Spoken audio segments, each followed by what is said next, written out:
for a club.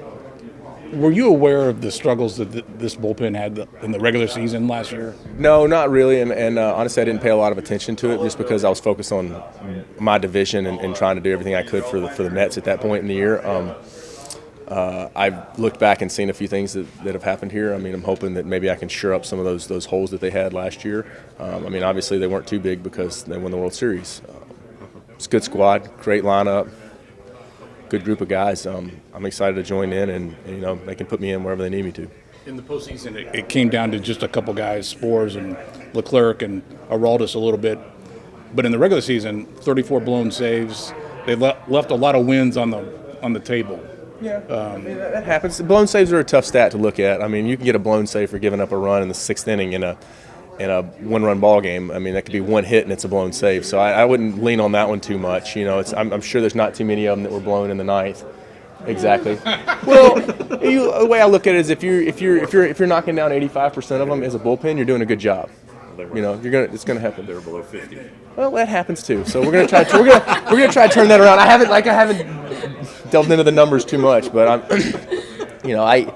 I don't know who's going to close and who's going to do what here. I'm just going to be expecting to take high leverage innings whenever they call on me.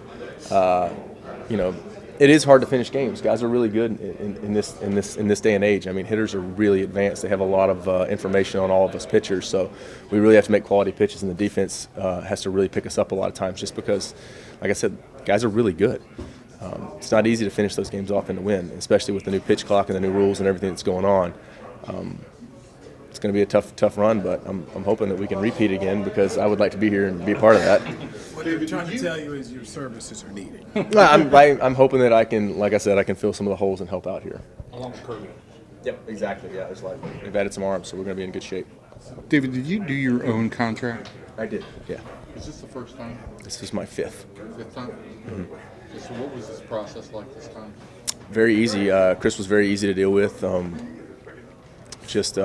kind of, the difference between me and an agent is I'm going to have a more personal conversation with whoever I'm dealing with, whichever GM I'm talking to, so I can kind of have a candid conversation with them about what I'm looking for, where I'd like to land, and if it works out, great. If it doesn't, I just move on, and there's no hard feelings on it, and no one in the media ever finds out.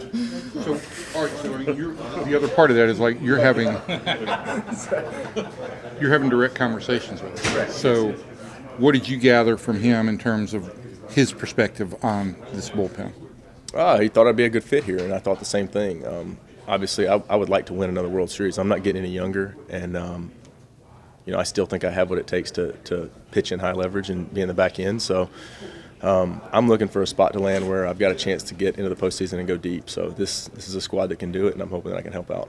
But does he he's selling you on coming here and helping? Does the quiet part about the bullpen last year, does that not get spoken out loud? Did we just not mention that during the conversations? I don't think he needs to. He's got a ring to prove that he did what he needed to do, and these guys in this clubhouse did it.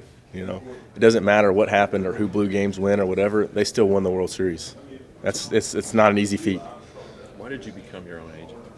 I just found, first of all, I like the process of it. I enjoy being able to talk to teams and kind of see where they're going. And I wouldn't say that I'm ready to become an agent, but I do enjoy the process, and I find that it's easier to have those conversations up front and be very open about it, especially when it's just me. I'm not representing anyone else but myself, so if I screw it up, it just falls on my shoulders, which is not a big deal. Do you have an attorney in the room with you, or no? Just you? Mm-hmm. That's awesome. The union has attorneys. We pay them a lot of money too. And you get more value out of your contract, right? What's your rate? I don't know. My wife takes 50% though, so it's pretty steep. 50? Yeah, that's the way it goes. Locker mate here. What do you think? Max, he's usually a mess, but I love him. He's great.